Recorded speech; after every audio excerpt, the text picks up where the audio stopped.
Mến chào anh em, giao lưu anh em một cái phôi thừa dúi quá nha anh em.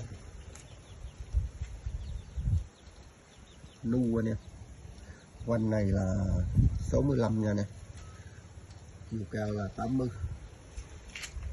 Bên này là có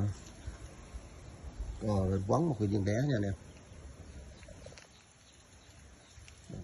Đá nặng tầm trên 20 kg anh em. Lên một cái nhỏ nha anh em.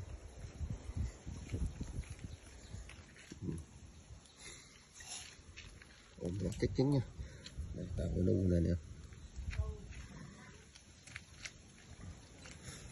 Nữa là nu hết nha.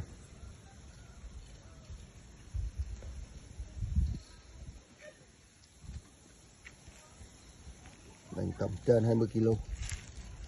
Rồi anh em nào yêu thích thì giao lưu nha. Rồi mình chờ anh em.